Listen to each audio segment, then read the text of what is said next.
Magandang umaga, dumating na po ang karo, lulan ang labi ni DILG Secretary Jessy Robredo sa Malacanang. At yan nga po mismong si Pangulong Noynoy Aquino pa ang sumalubong sa naturang karo at kasama niya na po ngayon ang may bahay ni Secretary Jessy Robredo na si Attorney Leni Robredo. Mayroon pang itim na band o ribbon sa braso po ni Pangulong Noynoy Aquino pagpapakita ng pakikiramay at pagdadalamhati sa nawalang si Secretary Jessy Robredo.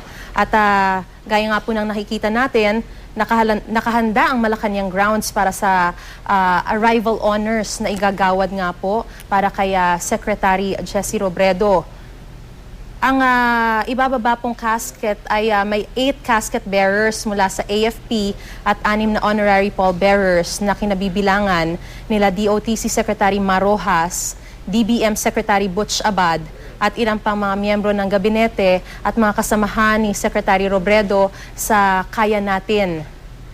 Sa Kalayaan Grounds, bibigyan ng 19 gun salute si Robredo bago ipasok ang kanyang labi sa Kalayaan Hall na dating press office ng Malacanang Press Corps. Ito ang unang pagkakataon na pinayagan ng burol sa Kalayaan Hall ng Malacanang. At ngayon po ay nakikita na natin ang karo at ilang sandali na lamang po ay ibababa na mula sa karo ang casket nga nitong si Secretary Jessy Robredo.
Tanghal!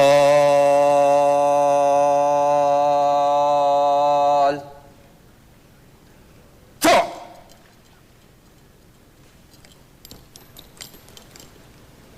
Kalapanan. Tanghal. Ta!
Kalapanan. Baba. Nah. Anda adalah kelis. Baba.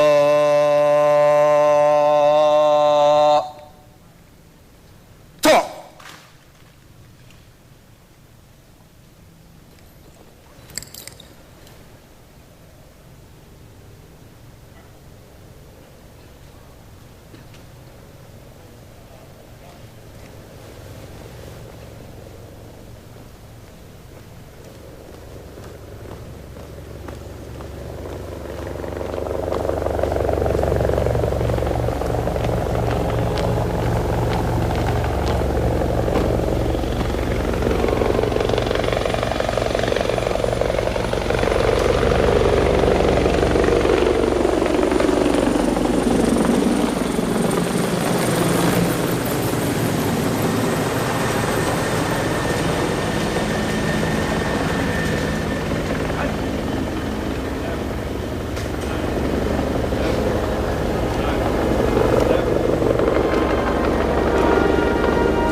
Harap sa kanan.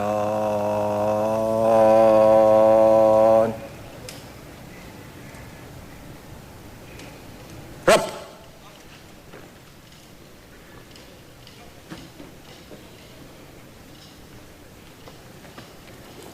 Teleponan. Pasulong, pihit sa kanan. Cut.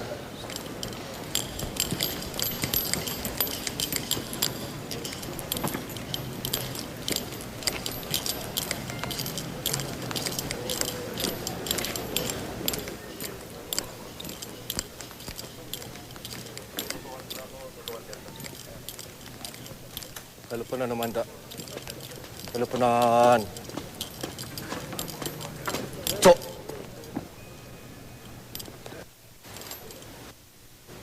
Sa kanan, balik. At... Tok. Balangay. Unang balangay. Pasulong. Kad!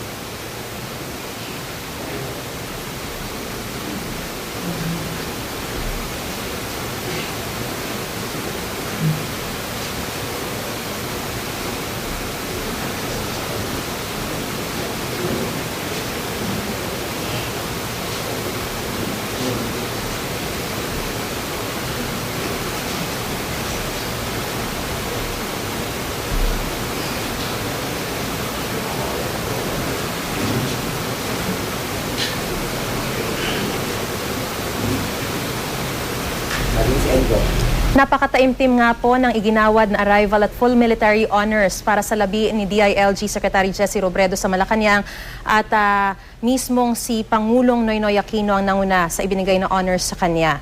Ngayon po ay naipasok na sa loob ng Kalayaan Hall ang dating press office ng Malacanang Press Corps ang labi ni Secretary Jesse Robredo at nakatakda na pong magsimula ang burol at kasama po ni Pangulong Noynoy Aquino, ayan si Attorney Leni Robredo ang may bahay ni Secretary Robredo at katabi rin po niya sa kanyang kanan si Aika ang panganay na anak ni Secretary Robredo.